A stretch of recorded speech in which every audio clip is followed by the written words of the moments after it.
Do you ever get the feeling that your edit sort of feels flat, but you can't quite put your finger on why?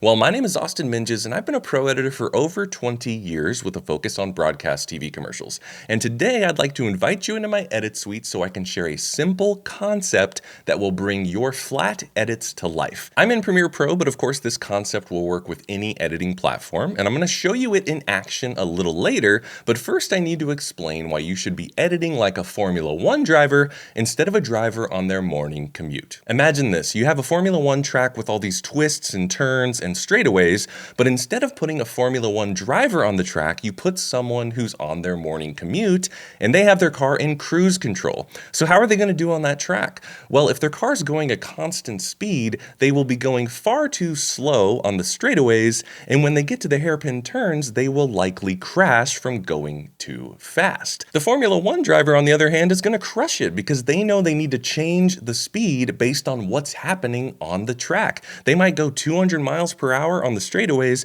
and then it looks like they're coming to almost a complete stop on the hairpin turns. Now let's get back to Premiere Pro so I can show you the exact ingredients you need to put this concept into action. So the first ingredient is simply a series of shots, ideally edited in a steady tempo. So drivers use miles per hour to judge their speed, and editors, we can use cuts per minute to judge our tempo. Your footage might look something like this, and you could even calculate the cuts per minute if you want by simply taking a 1-minute sample of your shots and counting the number of cuts. Like in this 30 seconds I have here, I have 1, 2, 3, 4, 5, 6, 7, 8, 9, 10, 11 cuts in 30 seconds. So if I double it to make it a 1-minute sample, that would be 22 cuts per minute. The second ingredient is super important. I want you to identify a point of change in your story. Now, I realize this just might be a scene you're working on or some practice footage, so it doesn't have to be a super complex change, but it should be something new being introduced or something happening. Remember, Formula One drivers don't just change their speed randomly, they change their speed as a reaction to what's happening in front of them, and we should do the same. Ingredient 3 is that I want you to go to that point of change you identified, and I want you to change the tempo or cuts per minute to match the story. Here's a couple of simplified ways you could think about it. If the story change requires more energy, I want you to increase the cuts per minute.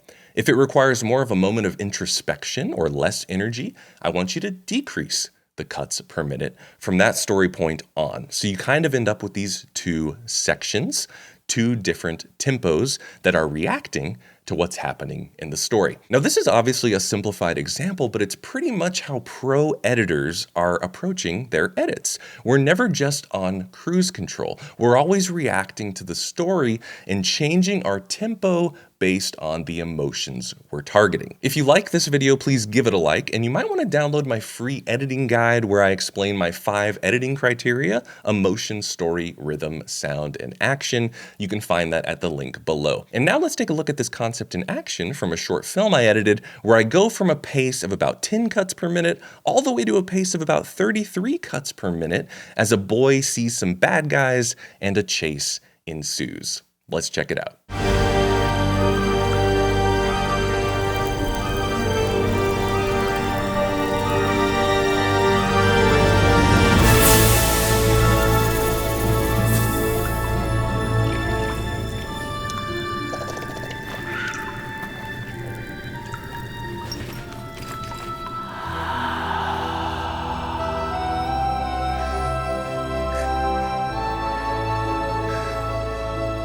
¡Él lo tiene! ¡Tenlo! ¡Ve por él!